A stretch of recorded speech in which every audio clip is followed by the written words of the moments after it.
Salut tout le monde, cette semaine, je teste avec vous une caméra d'action du 27 de la GoPro qui filme en 4K pour une fraction du prix de la GoPro. On teste ensemble maintenant.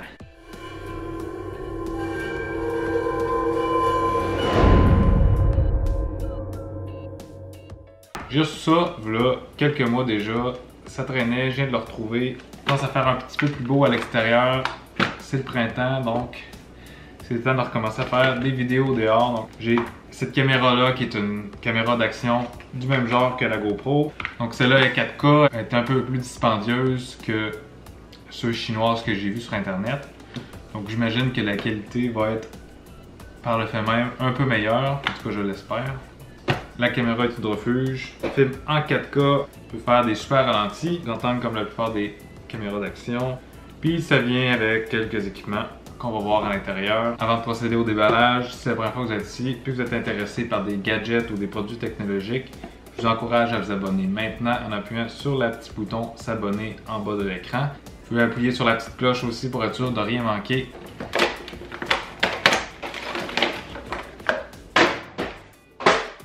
Donc en partant, on a plusieurs équipements dedans. Ils sont tous emballés individuellement, donc bienvenue le suremballage.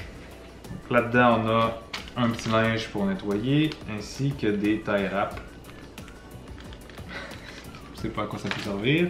On a la porte arrière du boîtier, une petite trappe à velcro comme ça, des fixations adhésives, une genre de fixation à clip. Première fois que je vois ça, puis pourtant j'ai beaucoup d'attaches pour GoPro, d'autres fixations adhésives d'un autre format que j'ai jamais vu non plus.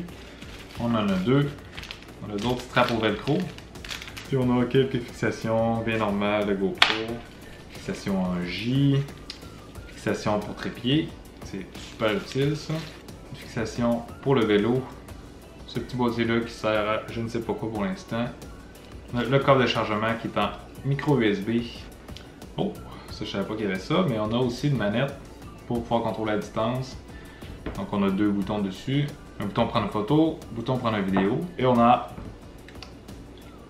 notre caméra dans son boîtier de refuge avec une fixation standard.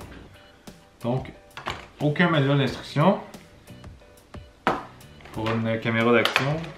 Mais de toute manière, je suis pas mal habitué à ce genre de caméra, donc ça devrait bien aller. Voici la caméra elle-même, un peu le même format que les GoPro Hero, qui est à peu près 4. Super légère, elle semble être quand même de bonne qualité comparée à beaucoup que j'ai testé. Elle a l'air quand même assez résistant.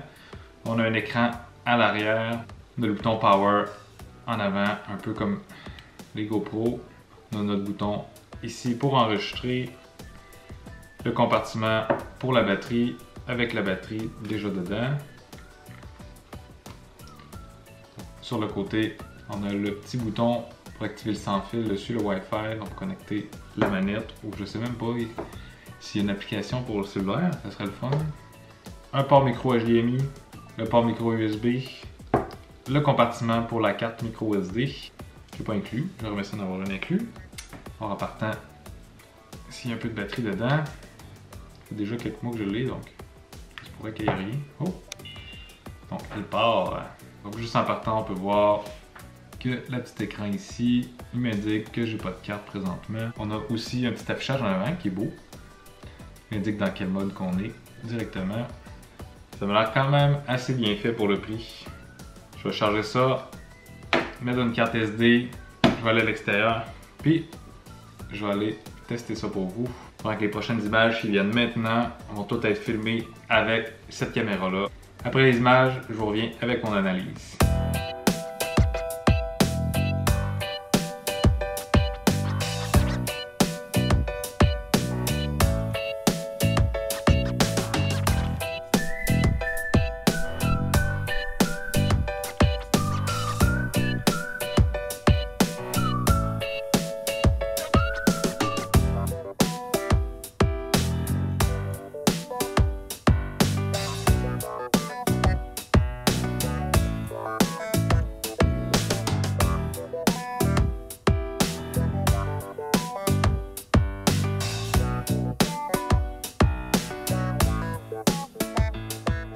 quand même impressionnant pour le prix. Déjà en partant, j'étais pas trop sûr de l'essayer parce que j'en ai essayé une de ce genre-là l'année dernière. Je peux vous mettre le lien vers la vidéo. Puis la qualité était vraiment pas au rendez-vous.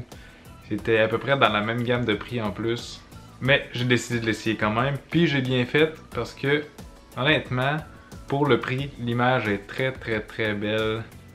C'est sûr qu'il faut pas faire la gaffe de comparer avec la GoPro qui, elle, est à peu près 500-600$. Puis celle-là est entre 50 et 100$, dépendamment des sites que vous allez. Je vais vous mettre, comme d'habitude, tous les liens dans la description. L'image est très claire, c'est fluide, il n'y a pas trop de mouvement dans l'image, c'est pas saccadé. Les couleurs sont quand même assez belles.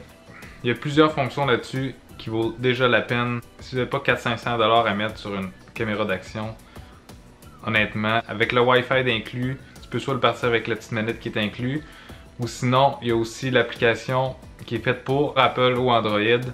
Donc tu vas sur l'application, tu fais juste cliquer une fois pour synchroniser avec, puis tu t'appuies sur le petit bouton ici Wi-Fi. Ça prend 10 secondes au max.